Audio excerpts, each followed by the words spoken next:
Halo guys, assalamualaikum warahmatullahi wabarakatuh. Jumpa lagi bersama saya di Marola Channel. Seperti biasa, kami akan selalu menampilkan informasi-informasi terbaru seputar dunia perpolitikan yang semakin hari suhunya semakin memanas ya guys ya. Guys, ini benar-benar di luar dugaan ya. Ternyata pasca debat Cawapres 3 waktu itu, yang mana Pak Prabowo mendapatkan nilai 11 dari 100 dari Pak Anies, itu masih melekat di hati dan di pikiran Pak Prabowo. Bahkan kemarin Pak Prabowo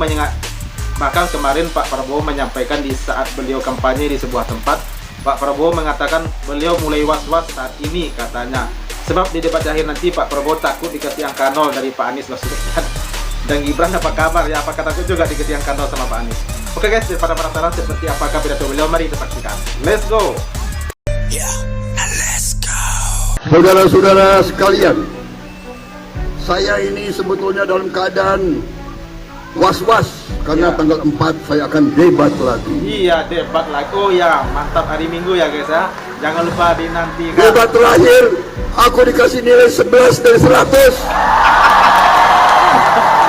Rupanya masih melekat di pikiran beliau nih. Kira-kira dia mau kasih nilai berapa hari kali ini ya? Ya jangan dikasih baper 0 kali. gitu lah Pak. Masa mantan Tapi jenderal akan baper jawab, gitu lah. emang gue pikirin. Lucu ya. No. Oh. Iya.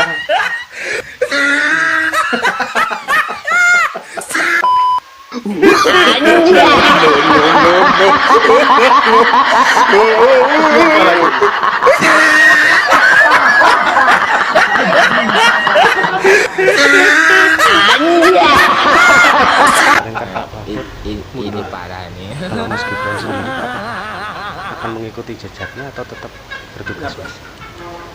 Gimana, Mas? Ya, kami baca keputusan dari Pak Mahfud. Ya, kayaknya Pak Prabowo sama Lu Gibran 02 itu tanggung memang jawab cocok apa pasangannya terhadap ya. Sama-sama sebuah lucu rezim yang ngubah aturan demi memuluskan jalannya. Ya, Udah ya. menteri Nah, nggak ini boleh guys, mundur, ini harus diubah kita dengar aturannya. ini ya. Udah Ini menteri nggak usah pesan-pesan mundur, kita berharga menjabat. Udah nggak apa-apa. Sehingga sekarang orang-orang Hati-hati kita nggak tahu pemimpin. kan yang lagi Kalau ramai kita dibahas di tanggung berita. jawab di akhiran nanti ya. Kalau lu emang ngikutin dan peduli sama Indonesia, adalah ini menteri-menteri pada berkampanye pakai fasilitas negara, pakai duit Ya. rakyat, nggak boleh. Ya nggak boleh. Presiden nggak boleh. Ngapain Ya. Presiden Republik Indonesia duduk makan dengan salah satu paslon satu hari sebelum debat? Ngapain? Iya. Nggak boleh. Boleh cuti dulu. Betul. Lu mah peduli menang pilpres sekarang, gue peduli Indonesia selamanya. Bah, setuju. Jangan asal menang-menangkan aja, tapi pikirkan 5 Sehingga tahun gue ke nggak depan. peduli yang menang siapa. Orang gue tetap ngeritik, nggak percaya. Jangan Ya lu lihat asal aja tuh. all-in terus. Seru-seru sedap lah, belum ngeri lah. Ini kan muncul rame sekali di media sosial, Pak Prabowo dikabarkan sakit dan dilarikan ke rumah sakit itu. Mungkin ini kaitan juga dengan video Pak Iya. Prabowo beberapa hari yang lalu ya, Bung Rocky, yang memang kelihatan wajahnya sangat lelah. Ini kalau kita lihat ya di sini, Iya, betul. wajah Pak Prabowo memang lelah sekali kelihatan. Iyalah. Ini dibantah hanya oleh Umur udah uzur gitu ya. Afrian Nur. Masih Tapi kita tahu dipaksain aja harusnya buat dibantah dengan nyapres. Afrian Nur dong. Afrian Ya, Nur kasihan ini sama kan Pak PBB. Prabowo-nya Iya, gitu. kan dia ngerti apa sama Pak Prabowo, yang ngerti pasti orang-orang teman dari Gerindra dong ya, Bung Rocky ya. Saya membayangkan bagaimana beban Prabowo memang untuk menjadikan Gibran sebagai orang yang mampu diterima publik. Kalau Prabowo udah diterima publik tuh, dalam kontroversi apapun, tapi Gibran sangat sulit untuk diterima publik. Saya membayangkan bagaimana Gerindra berupaya untuk mencari jalan supaya Prabowo tidak terlalu terbebani dengan tugas untuk mengangkat Gibran. Saya mengerti sebelum itu. Saya kenal dengan cukup dekat watak Pak Prabowo yang berupaya untuk mengatakan saya masih kuat, saya masih bisa jadi patriot, saya mengalami beban panjang dalam sejarah saya tertekan tapi saya masih bisa pulih. Tapi ini soal fisik dan soal semacam pertahanan moral, pertahanan mental. Tekanan pada Prabowo terlalu berat tuh. Prabowo bukan sekedar harus meloloskan Gibran, dia harus menjaga supaya Golkar, Demokrat, PSI itu adalah barisan. Dan itu berat betul kan. Saya mungkin bagi Prabowo ya mending besarin Gerindra daripada harus menarik lagi Golkar dan PSI kan. Tetapi itu dia telan sendiri. Nah itu yang terbaca di dalam kecapean dia tuh, bukan sekedar kecapean fisik tapi kecapean mental. Jadi masuk akal kalau Pak Prabowo akhirnya beristirahat. bahwa dia beristirahat di mana itu urusan Gerindra sebetulnya tuh. Jadi kita lihat bagaimana Prabowo itu mengalami tekanan mental yang luar biasa dan tekanan fisik, kelelahan yang luar biasa.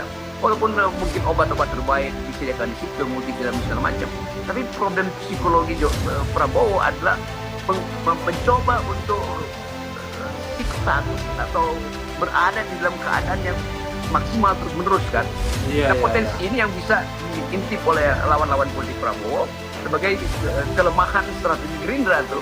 Tetapi saya tetap menduga bahwa ini bukan soal kelemahan strategi, tetapi Prabowo seolah jadi one man show untuk menyelamatkan rejim Jokowi. Itu bahayanya kan. Sementara Prabowo sendiri sudah punya record bahwa dia memang sudah berkali-kali masuk dalam kompetisi dan kalah tuh. Tetapi pada waktu itu Gerindra sendiri sekarang dia mesti membawa partai-partai yang lain supaya juga nggak tenggelam kan.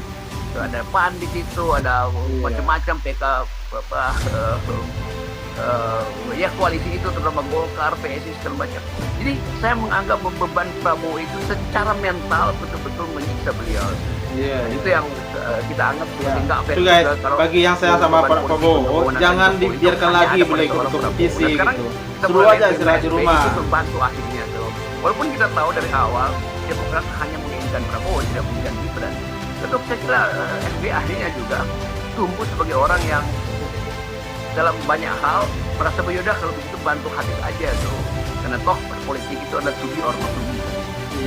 Pada akhirnya sekarang seperti yang juga analisis Anda ya Bung Rocky, bukannya Pak Prabowo yang jadi bebannya Pak Jokowi, tapi justru kebalikannya ya, Pak Jokowi dan Gibran itu yang menjadi beban. Dan memang betul itu terasa berat sekali buat Pak Prabowo, karena betul-betul sekarang ini kan Pak Prabowo tidak hanya melawan akal sehat publik, tapi juga melawan banyak orang yang tadinya mendukung dia. Kan betul banget itu. Tapi lebih pada faktornya ketika Jokowi dia bersama dengan Gibran, bayangkan orang yang tadinya pendukung Pak Jokowi saja sekarang banyak yang meninggalkan Gibran, apalagi pendukungnya Pak Prabowo yang sejak dulu sebenarnya memang bermusuhan dengan Pak Jokowi kan gitu. Iya, betul. Ya itu saya baca juga dalam psikologi penampilan Gerindra yang bahkan dalam Gerindra mungkin ada semacam ya udahlah kita mau telan dulu pil pahit ini, tapi terlalu lama menelan pil pahit ini sebetulnya kan. Pil pahit yang namanya Gibran factor ini yang tadinya sebagai faktor, karena dia justru jadi faktor yang negatif itu. Dan Prabowo mengerti bahwa teman-teman dia itu mungkin juga kasih sinyal waduh udah terlalu capek itu. Tapi ini keretanya udah jalan kan. Kalau dia berhenti di tengah jalan, dia akan disusul oleh kereta yang lain tuh. Jadi Prabowo terpaksa boost gitu, di booster energi psikisnya terutama supaya tetap stabil kan. Tapi kan pertahanan seseorang itu kadang-kadang bolong tuh karena emosi di atas panggung dan melihat pemberitaan yang makin lama makin mencercah Gibran dan Jokowi kan itu dasarnya tuh. Iya, wow. Mantap.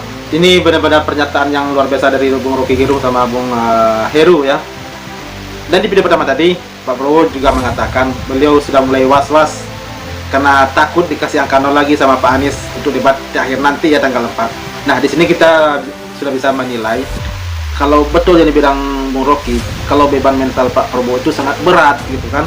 Apalagi beliau di belakangnya banyak diusung oleh partai-partai lain begitu kan.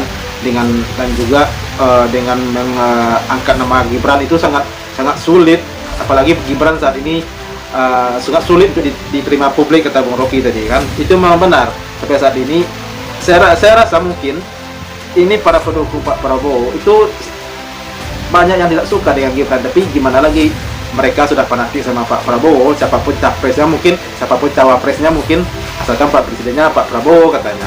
Ya terserah cawapresnya siapa gitu kan. Sebenarnya mereka itu banyak tidak suka dengan Gibran gitu.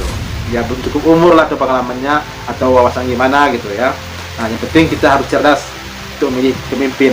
Dan satu lagi untuk para pendukung Pak Prabowo, kalau kasihan sama Pak Prabowo, tolong katakan jangan biarkan lagi beliau ikut berkompetisi, suruh aja istirahat di rumah karena usia beliau itu udah uzur, udah terlalu tua untuk ikut berkompetisi, nggak mungkin lagi gitu kan.